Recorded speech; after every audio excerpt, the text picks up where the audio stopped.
One of my relatives worked in forensic pathology for 20 years.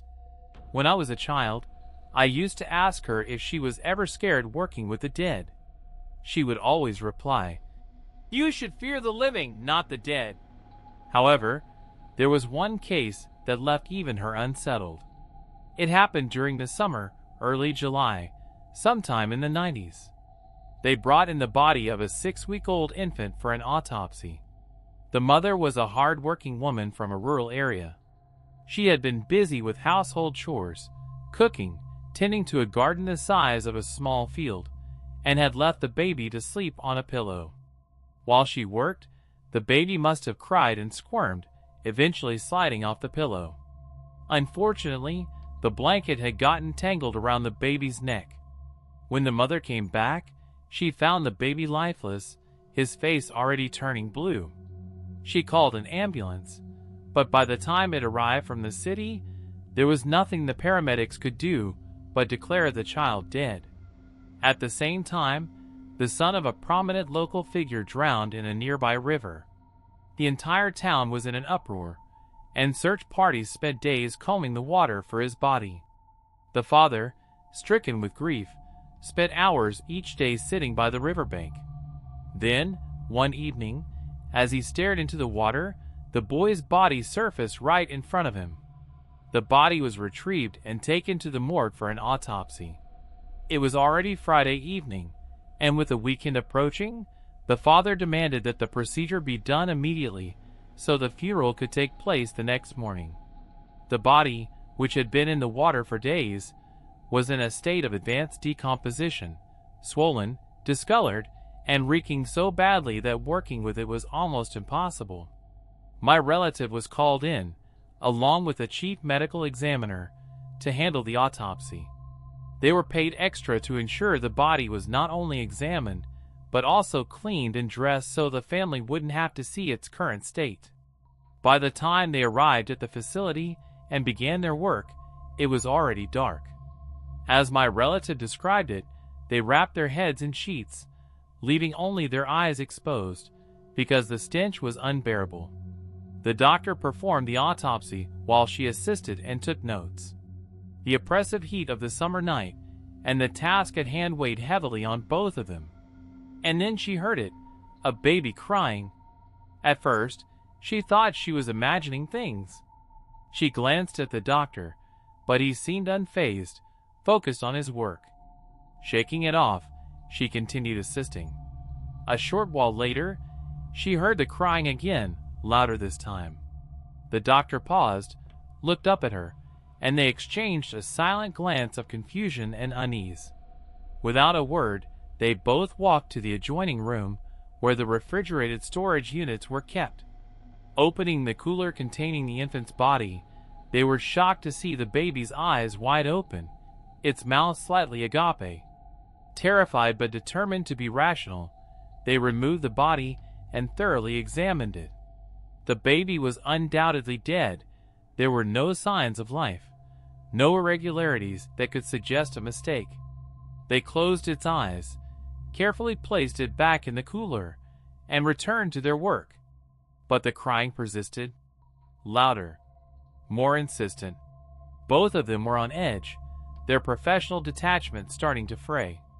After a while, they decided they couldn't continue that night. They left the facility, planning to return early the next morning to finish the job. The doctor even walked my relative home because she was too scared to go alone. At dawn, they returned to the morgue, still wearing their protective clothing. They immediately went to check on the infant. Opening the cooler, they found the baby's eyes open again, its face eerily lifelike. They examined the body one more time. Still no signs of life. It was scientifically impossible for the baby to be alive after more than 24 hours. As they worked to complete the autopsy on the drowned boy, the doctor tried to reassure her. He explained that such phenomena weren't unheard of. Reflexive movements in corpses, such as twitching muscles, the opening and closing of eyes, and even the occasional sound, could occur due to post-mortem processes. She nodded along, outwardly accepting his explanation. But deep down, she couldn't shake the memory of the baby's cry. Movements were one thing. Even the eyes opening could be explained. But crying? That was something else entirely.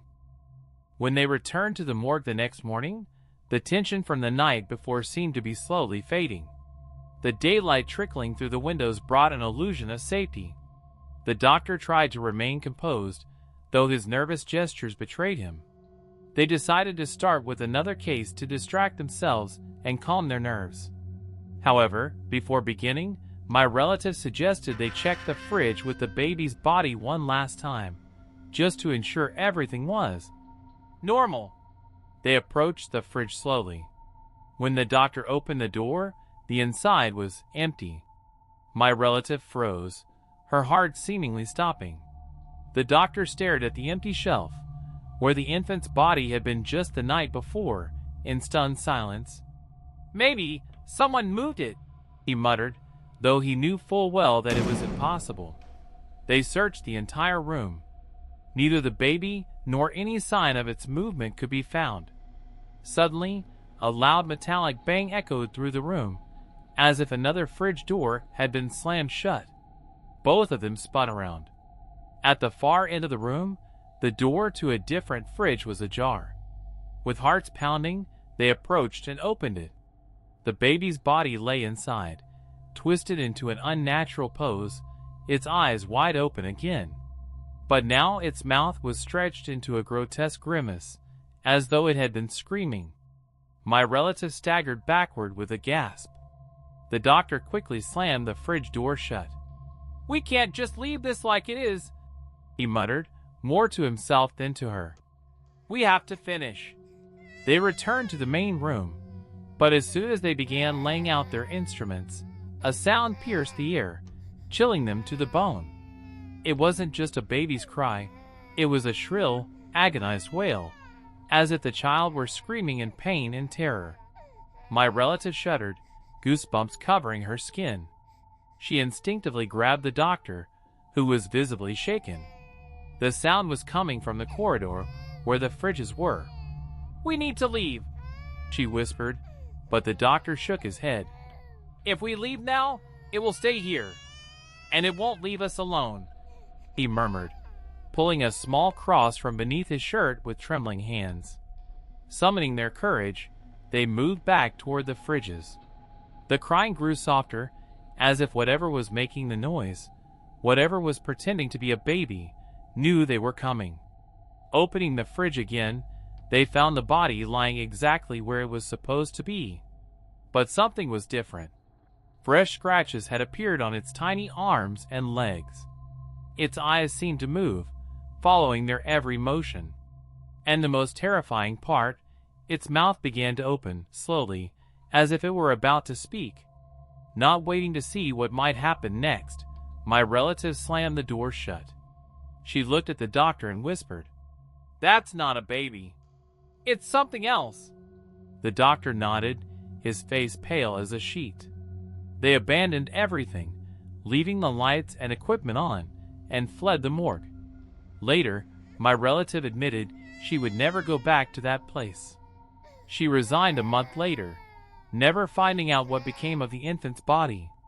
But sometimes, when the night grows too quiet, she thinks she can still hear that same cry calling her name.